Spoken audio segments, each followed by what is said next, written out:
All right, good evening, good evening. This session is live stream, so we can always go back to it. Also, tonight is a part of a holding state board prep that we're gonna have for all courses. So tonight, this particular time is dedicated to estheticians. And then after estheticians tonight, we'll have manicuring state board prep as well. So at this point, hours are in, we're ready to go to state board, okay? But before we are saying we're ready to go to state board, I want to review over some of the things that we should definitely be studying in this time before you head over to take your exam, all right? Information that you'll see is nothing new. I'll have the Tennessee Eyelash Extension Test Taker Guide up on the screen for everyone to see.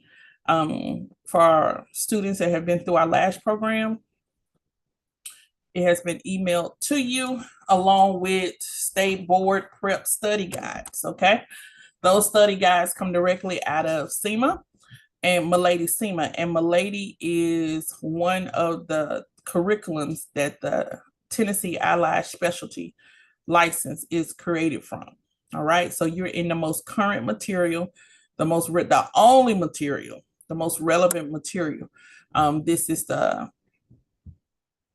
license may be a couple of years old, but they've only had one publication. And so we are yet still in that publication. So everything you see or that you study, it has it's on the first round. So it's the newest edition, the only edition.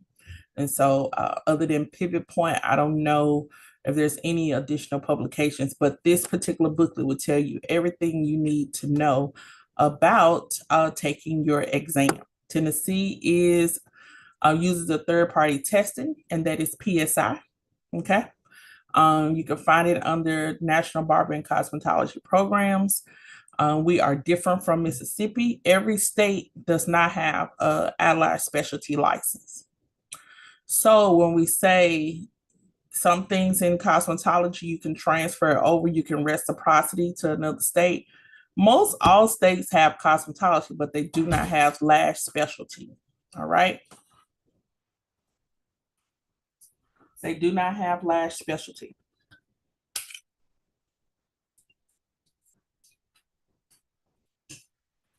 So at the end of the day, when we look at eyelash specialty, you will have to find, if you're looking to move to another state, you got to see if that state offers it and see if it'll be transferred over, okay?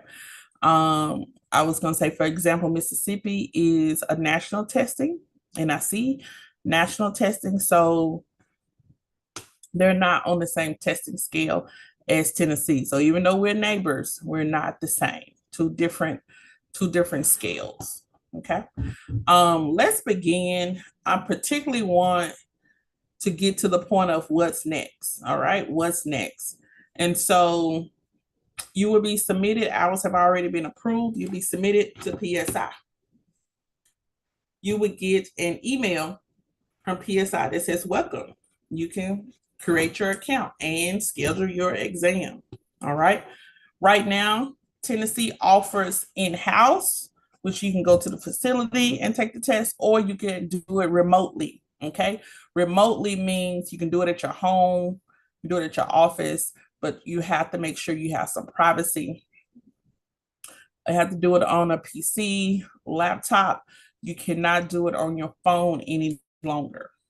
Cannot do it on your phone any longer. Okay. So you have the choice to do it from a remote location, or you can go into the facility and get it done. Okay. As we look here, the exam is $67, and it's two exams. One's a theory, one's a practical. So those exams are $67. The student will pay that directly on the website where you schedule. Once you are put into the system, we have no way of scheduling you, creating any kind of communication with PSI unless something is going on. It is not scheduling you. We can fall as an in-between person and say, hey, can you look at our student? But you can call in and schedule your test, or you can do it online. You can reserve it online. Okay, so those are your options. Many individuals do not think they can call in, but you definitely can call in. All of your information, the phone numbers to PSI are all within this booklet. Okay, and it's also with pictures telling you exactly where to go when you're online to book and reserve a spot for your testing. Okay, so registration by telephone, counseling or rescheduling your test, all of that is included. And it gives you some of the things you have to think about when it comes to accommodations and if you're going to be taking the test, if you missed the test. Okay, most of the time, if it's not rescheduled 24 hours ahead of time, you will lose your money, you lose your spot, and you'll have to repay for that test. Okay. Again, we have sent the hours to State Board. State Board will communicate with PSI, and once State Board communicates with PSI, then you'll be able to take your test. But that is just like a click of a button. So as soon as you go in the system, it's going to automatically connect you to Tennessee. That's the back office. You won't see it. You'll just see it as it's allowing you, excuse me, it's allowing you to schedule the test. If there was an issue, such as you waited too long in between registering and actually taking your test, it would ask you to tell your school to put you back in, which means when we put you back in, it doesn't automatically guarantee your spot forever. They're not going to waste, space. So you have a set amount of time. Most of the time, individuals have anywhere between 2 to 3 months to go and take the exam. Putting you in just says, hey, if this person ever hits you up, they're clear to go. They can schedule their exam. Okay. Do not wait for like years. Okay, so we're in our 7th year. Those individuals that started our 1st year that has not gone to taking the test, their hours are no good anymore. They're no good because they only give you 7 years from the first day of school. This is Tennessee to take the exam. Okay, I mean, your hours are good. Once you do take the exam, just say you pass or just say you failed. You then have about 3 years to pass that exam. Okay, so you're dealing with a couple of little markers. 7 years from the first day of school and 3 years from the first time that you took the exam. So we have to be very mindful that when we get ready to go in, we're going in ready to go.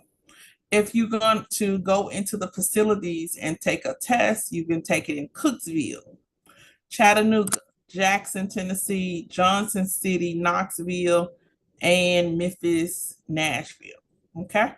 And so this will be our directional page. It tells you exactly where each one of these locations are located. Okay. When you go and take your exam, what do you bring? Even if you're going to take it on screen, what do you bring? Okay, you need one form of identification. So ID must be a valid government issued identification. That's a driver's license, passport, or state ID. Okay, the primary ID. Okay, but photograph and signature, not expired. All right, so when you are taking your ID, you got to make sure it's not expired and that your photograph and your signature is on the ID. All right, so it tells you what you need when you're going to take your exam. These are general rules and procedures. No, you cannot have your phones. No, you cannot have your phone watches. None of those items will be able to be out when testing. This is a closed book test as well. And the test is given on the computer. For Lash specialty, you will have 45 questions. Okay, your exam will be 45 questions, and 40 of them will be what they're going to grade. You have 5 questions that are just test questions. they're not going to count those 5 questions. They're just test questions. So basically you have a 40 question exam. Okay. You cannot wear a uniform, nothing that has the school names. They don't allow that.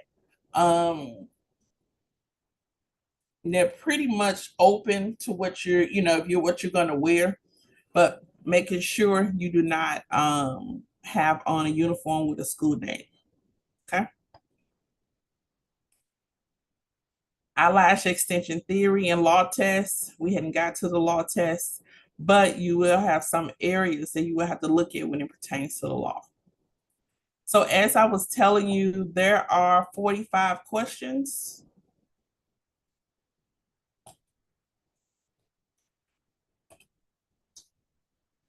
All right. So there are 45 questions. 40 of them will be scored, 5 are just practice. The questions are coming from this area here. So when you get your booklet, you're studying your booklet. I look to see if I sent this in email before. I have. If I need to send it back, I will. But on page 10 at the bottom, this is where your test is coming from. Those 40 questions are coming from here. Okay. So you said, Ms. Cox, what chapters do I really need to be studying to pass that theory exam? I'm so glad you asked. You need to study chapter 4 mainly and chapter 6. Okay? Chapter 4, chapter 6, and the state law. That's it. Chapter 4, chapter 6, and the state law. It's good to review all of them, especially your check-in questions. Okay? It's good to review all of them, but you have a heavy concentration of chapter 4 and chapter 6. Okay? Let me look at you have any questions while I look up the percentage or something?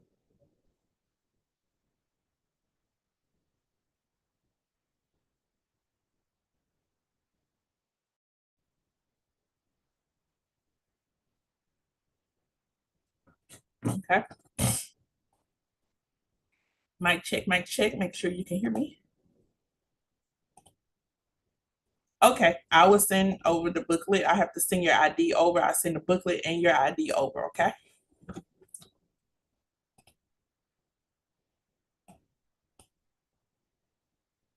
Okay, awesome, awesome.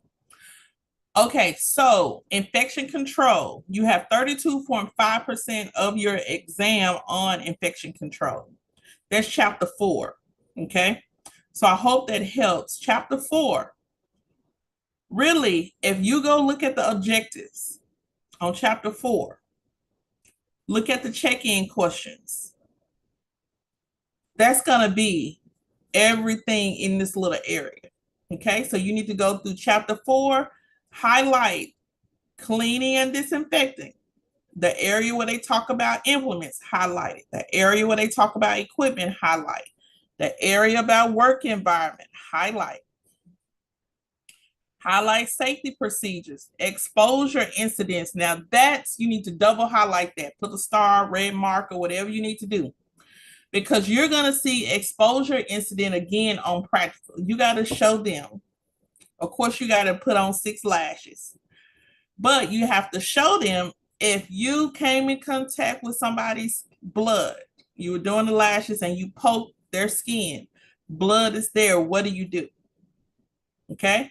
Initially, we stop the service. Make sure the blood has stopped. Okay. We're gonna get the gloves, remove the items, take care of the client first. But first thing we do is stop the service. That is going to be an area you make sure you really go over exposure incidents and then highlight patch tests. Okay. And so that is going to be 32.5% of your exam. Right. So when I look at,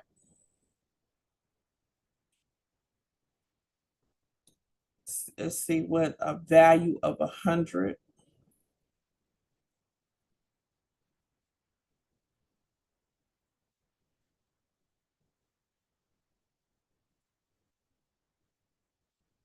Okay.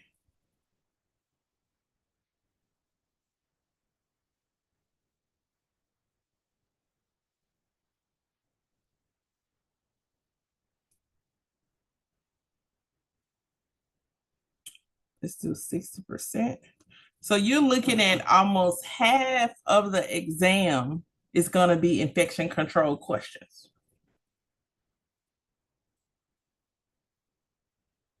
Half of the exam is going to be infection control questions. Okay, at least half. And then we look at eyelash consultation. That's 15% of your exam. Okay, so you're looking at maybe at least 2 to 3 questions. All right, this particular area I will highlight in a different color highlighter.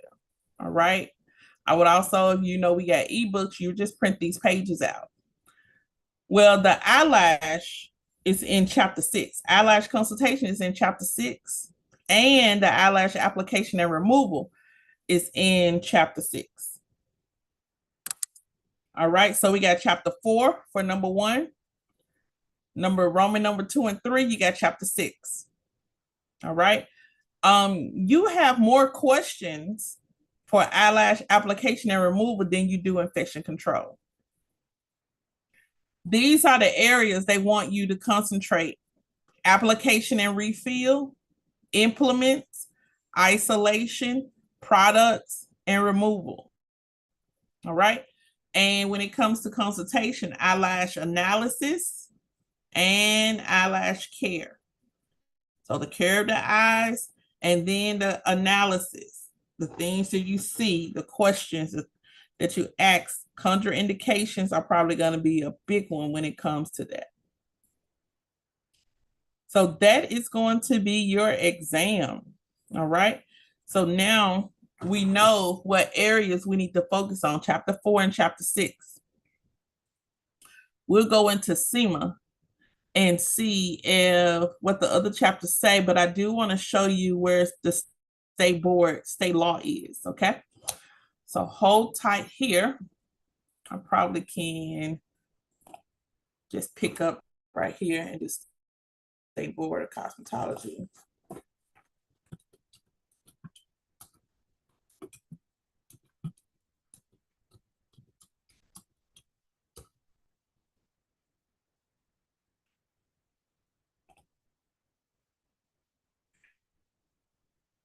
And I may be able to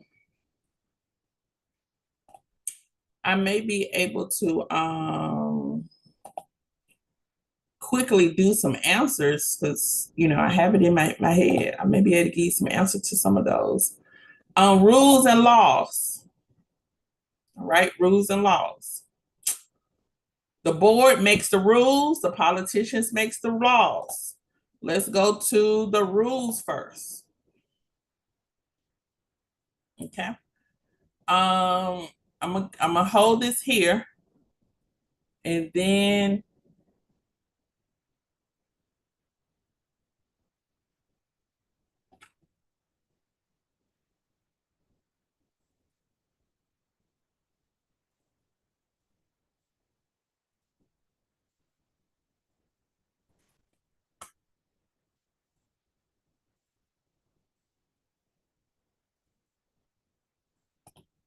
here we go.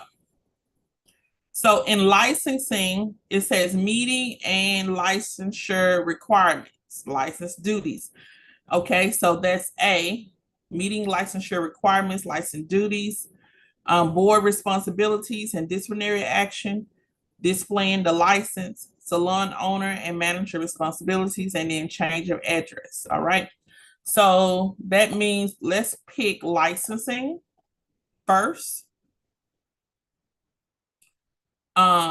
It's going to start off with school stuff.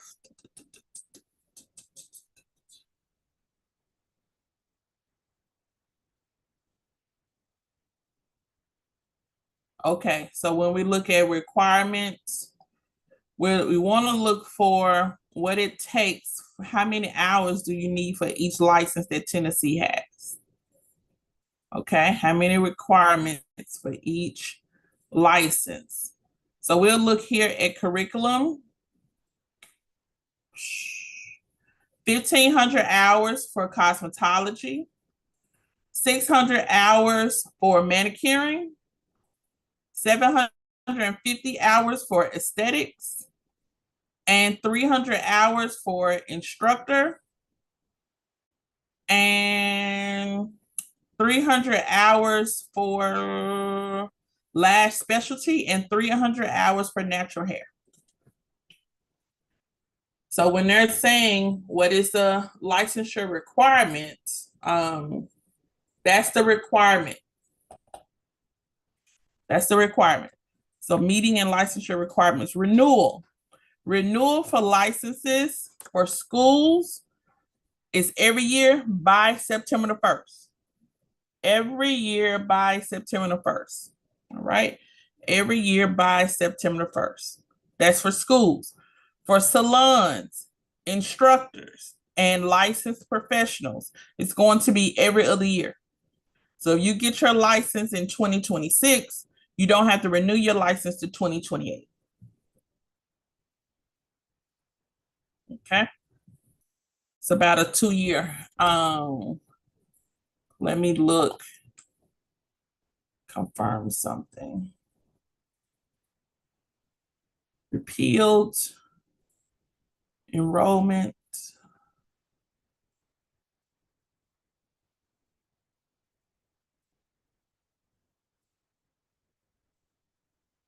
Original license fee. Now here's the thing. If the fee for an original license as a cosmetologist, manicurist, natural hairstylist, esthetician, or instructor is not paid within 6 months after the applicant is notified, he or she has not passed the exam. Okay, this what this means. Original license fee.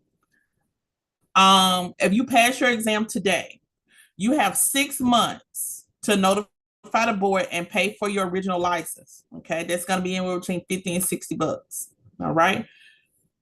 You can go to work the day that you pass. You just need to have the receipt for the license and the pass slip. You can put that up at your station and you can go to work.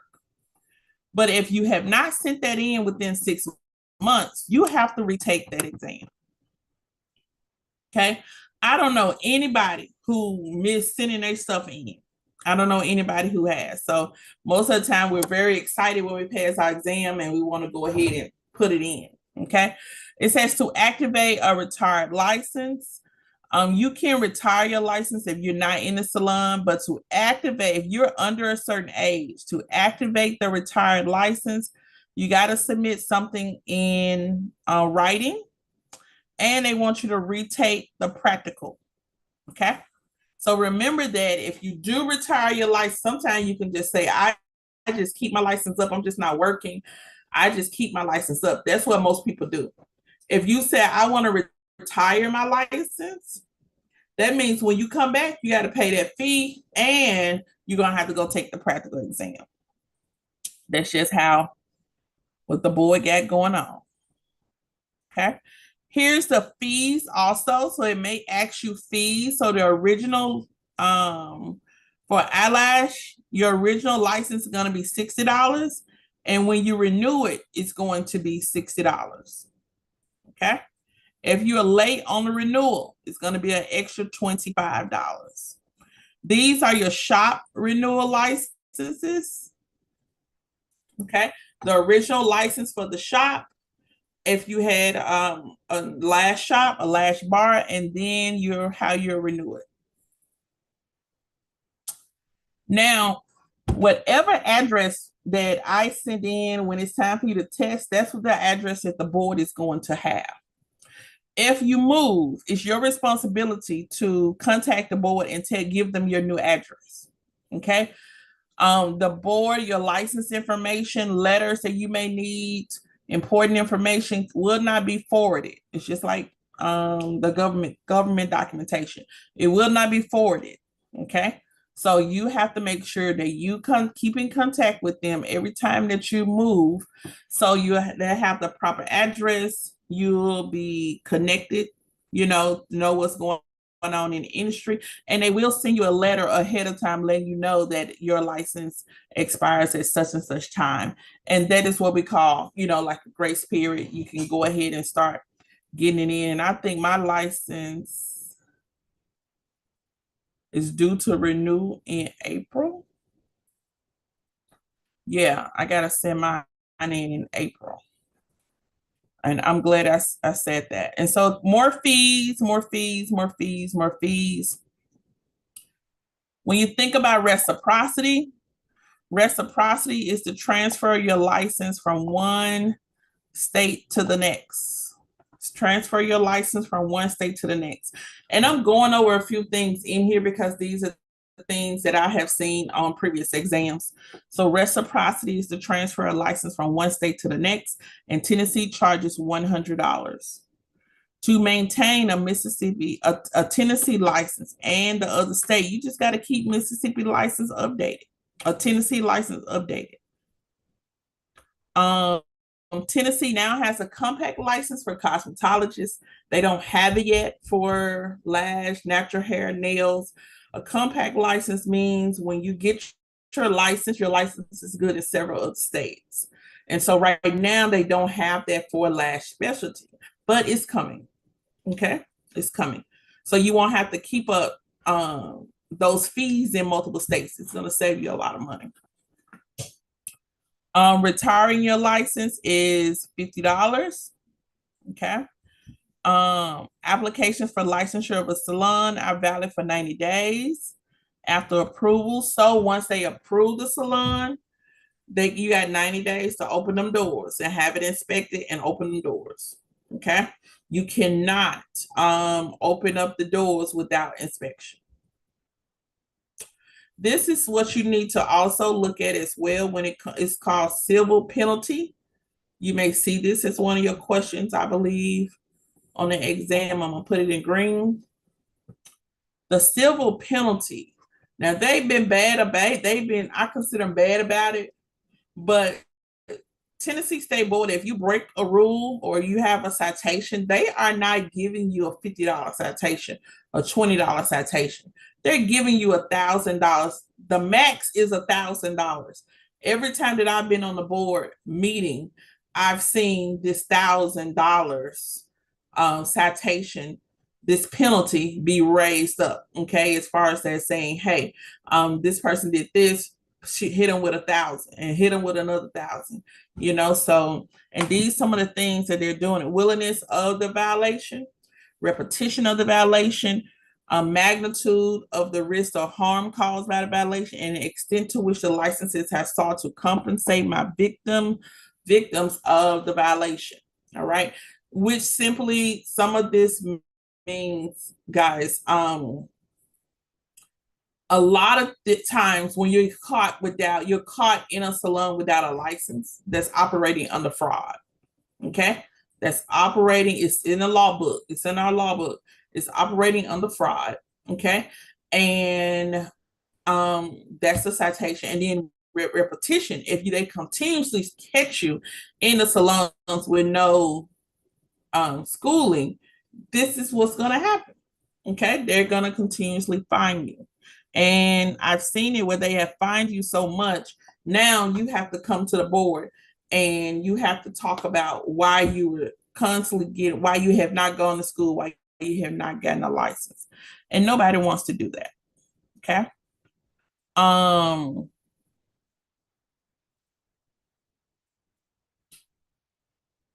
Trying to see what else. Communication with the board. That's a reference. That's a reference. Okay. I'm going to highlight that in blue. Communication. And I'll probably send you this one that's already highlighted, so you'll find those target areas. Communication with the board.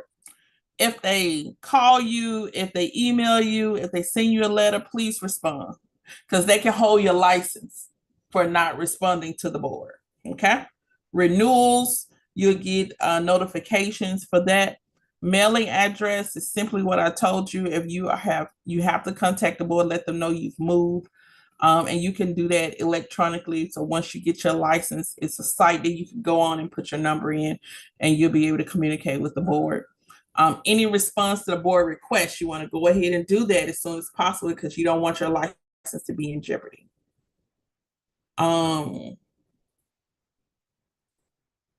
Mobile shops, this whole thing is something for you to read.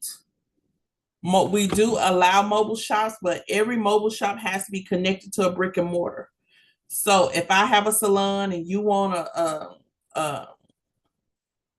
truck, a truck that just does eyelashes, you just go around and park, and people come on your truck, your trailer, and you do eyelashes.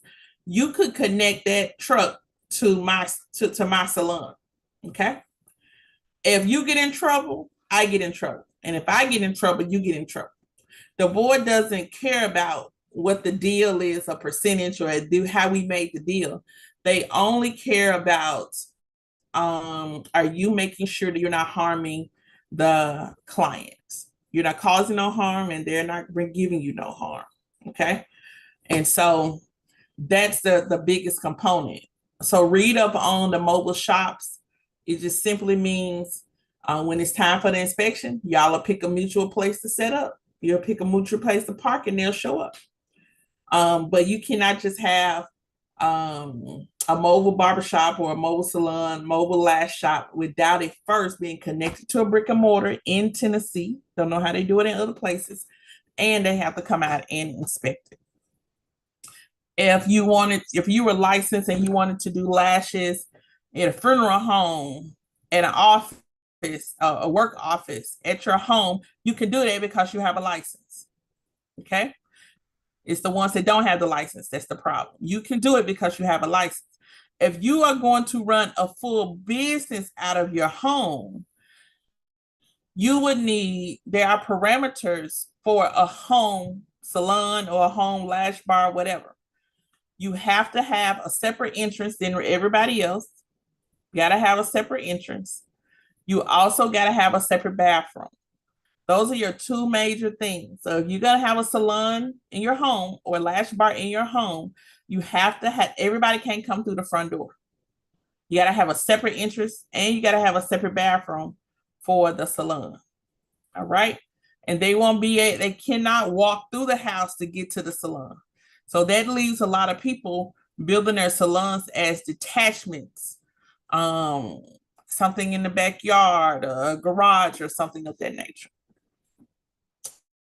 But that's that. And the legal component, as far as you getting with the state, the government, the county about things that's left up to you. Any questions? And the mobile shop goes all the way to page 25. So 24 to 25.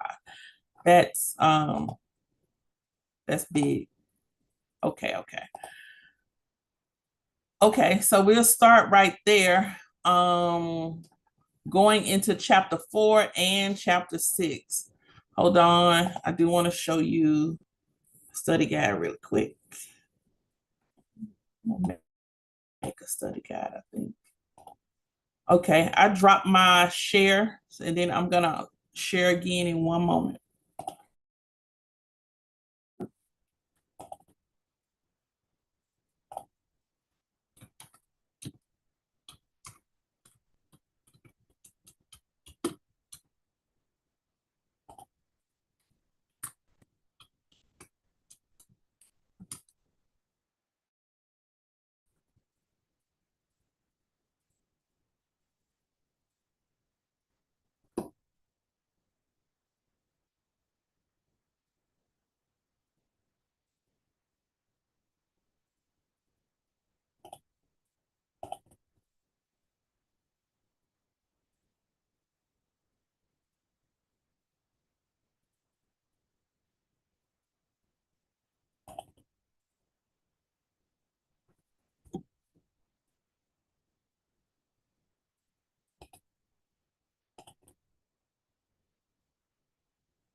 All right, prepare to share.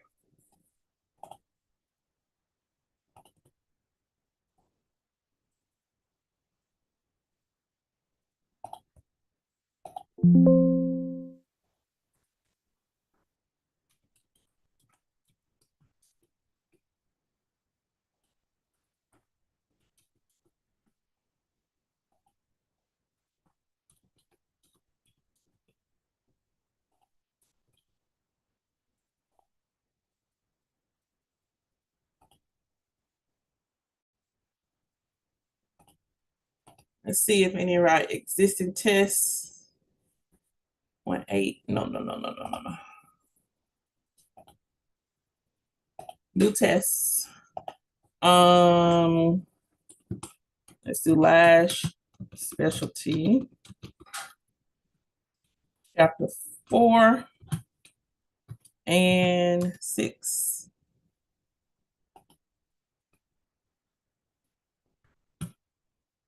All right.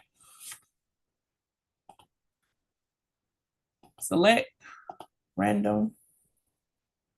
We're gonna do chapter 4, chapter 6. We're gonna start with those two chapters.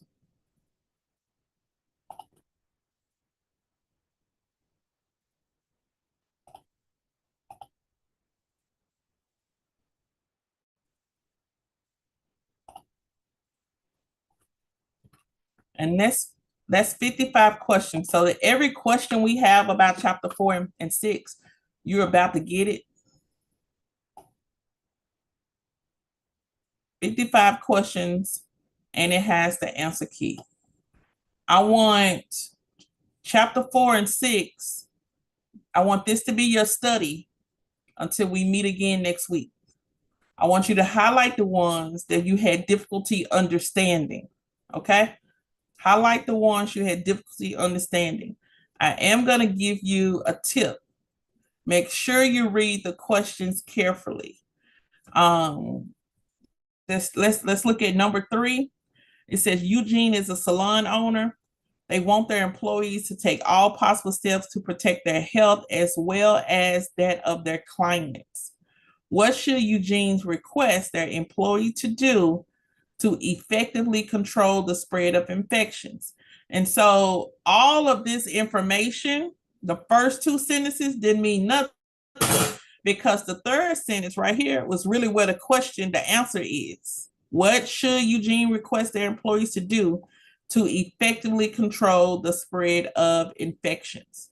Okay. And then you have down here, Eugene should ask their employees to sterilize their gloves after every service, should ask their employees to treat every client as a carrier of harmful microbes, should ask their employees to disinfect the work surface and tools at the end of the day, and should ask the employees to avoid single-use products when performing lash services. Okay. What I would like you to do, and it can get kind of lengthy, the answer key is going to tell you, it's going to give you the answer, okay? But it's also going to tell you why they're incorrect, okay? This is good. It's going to tell you why it's correct and then why it's incorrect. And so these are study areas too, all right? It tells you difficulty. It's a difficult question. So it should have taken a little bit more thinking. And it tells you where to find the question, where to find the answer in the book. So the answer key has a lot of jewels attached to it as well. Okay. So it tells you why A is not correct, why C is not correct, why D is not correct. And the answer was B. I'm glad that it doesn't just leave you there, and it also explains why this answer is correct. That's going to be a part of your study tool. Although your exam for state board is only 40 questions, this is 55 questions. So you can say you have way more than what they're going to give you as far as the study guide. So we're going to add for the month of February and March, depending on, and again, you can take your exam when you get ready.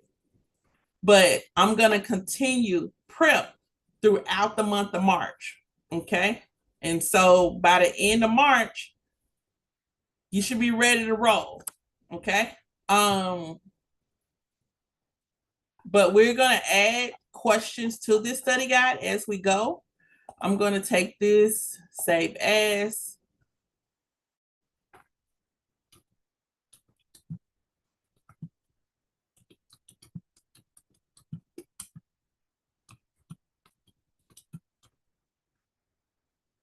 Okay, I'm gonna put it on my desktop, save it. All right. So what I'm gonna do is shoot you over that study guide. I'm gonna get ready for my manicuring people. I'm gonna shoot you over that study guide. I'm also gonna shoot you over the PSI booklet and your ID. Okay. I want you to start working on that study guide until we meet again next Thursday. That's good.